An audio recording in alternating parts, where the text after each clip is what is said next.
Hi, Will, Weston, and Ryan, and maybe Coco too. I'm going to read you a story that I think is really pretty funny by one of our favorite authors. His name is Mo Willems, and this is a spoof on a favorite story that you guys know, Goldilocks and the Three Dinosaurs. What should it say? Goldilocks and the Three Bears? Now, this one is a little different. Okay, the author was trying to come up with a title, and he was going through lots of ideas. One of them was Goldilocks and the Three Robots, and he said, nah, I don't think so. Goldilocks and the Three Piggies? No, I don't like that. Goldilocks and the Three Mice? Nope, not this time. Goldilocks and the Three Hippos? Let's keep thinking here.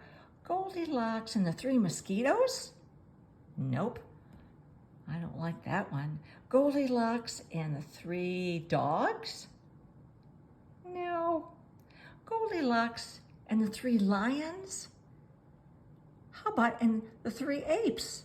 No, no, no. No, I'm going to stick with my original idea, he said. Goldilocks, and the Three Dinosaurs. As we read this book, you're going to see how clueless Goldilocks is. And you're going to think, now, if I were Goldilocks, would I think that there were a bear living in this house, or would I think there was something else? Look for all the clues. Once upon a time, there were three dinosaurs: Papa Dinosaur, Mama Dinosaur, and some other dinosaur who was visiting from Norway. Okay, look at the sign, Home Sweet Dinosaur Home, and look at that phone. Isn't that interesting? Okay, let's see. I'll turn the page. It looks like Papa Dinosaur, and it looks like he's making something on the stove. And it's in three bowls. Oh, a dinosaur with a mustache.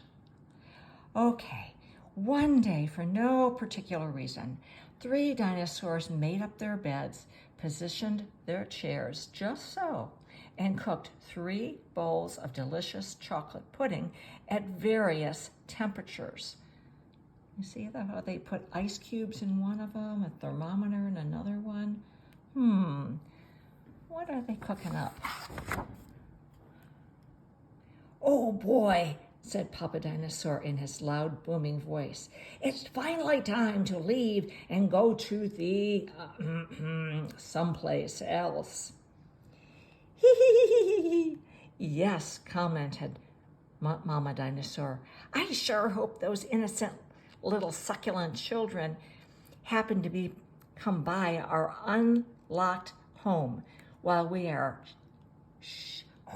someplace else.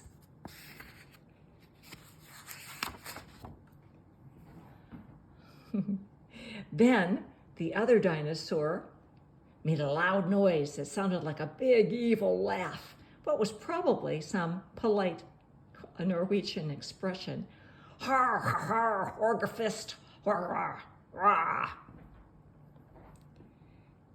The three dinosaurs went someplace else and were definitely not hiding in the woods waiting for an unsuspecting kid to come by.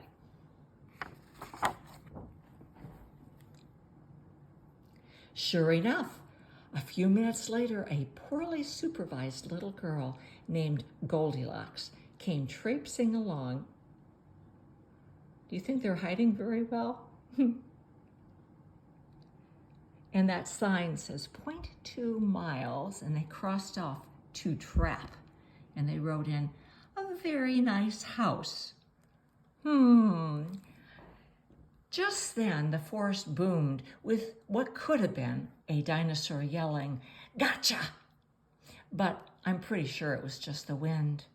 The loud noise was immediately followed by another loud noise that sounded kind of like, "Be patient, Papa Dinosaur, the trap is not yet sprung." But it could have been a rock falling or a squirrel. The sign says, "Getting closer."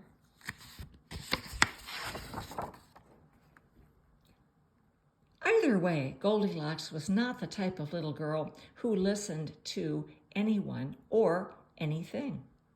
For example, Goldilocks never listened to warnings about the dangers of barging into strange, enormous houses. So, as soon as Goldilocks came to a strange, enormous house, she barged right in. And it says on the mat, "Welcome, hee hee hee hee hee hee." Inside, Goldilocks immediately smelled 3 bowls of delicious chocolate pudding. Said Goldilocks, "that chocolate pudding smells delicious. If only I could get all the way up to the counter." Then Goldilocks noticed a very tall ladder that just happened to be there, and certainly wasn't left on purpose. What do you think? Goldilocks climbed up the ladder, and she found herself face to face with 3 gigantic bowls of chocolate pudding.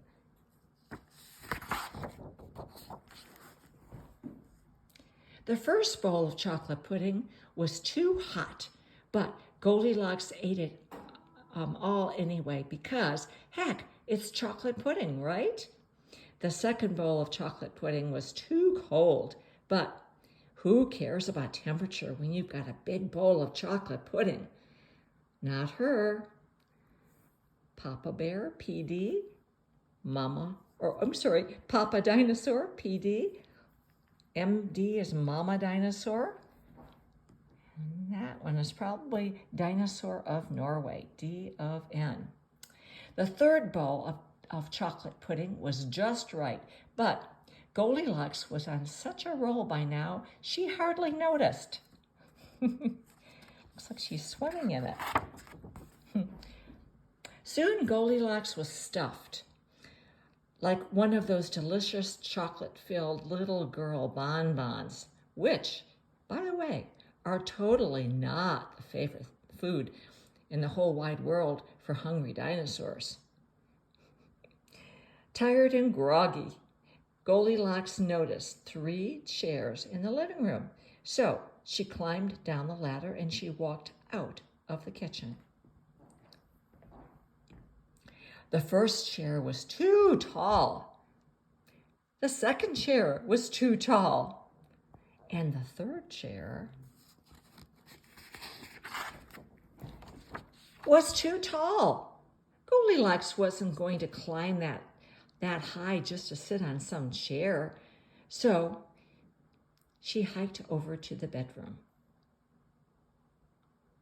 When she got there, Goldilocks noticed that the beds were also gigantically big. "What is going on here?" groaned the exhausted girl. "The bears that live here must be nuts."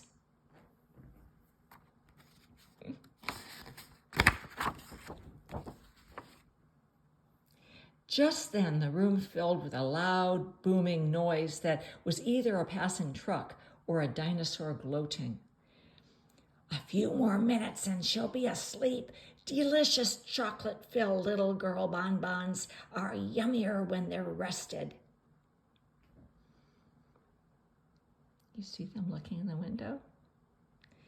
Even a little girl who never listens to anyone or anything had to hear that.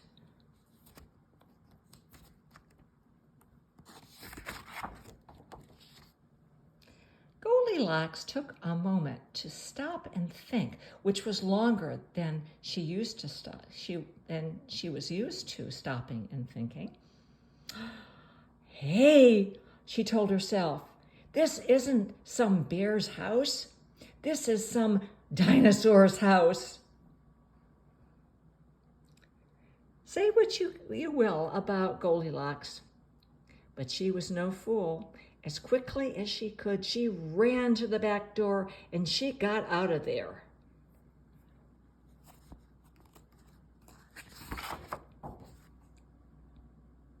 Just then, a loud plane flew by that sounded pretty much like a trio of dinosaurs yelling, "Now!"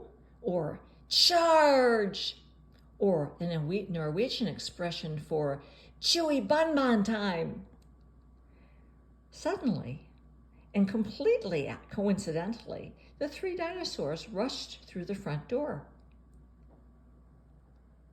But they were too late.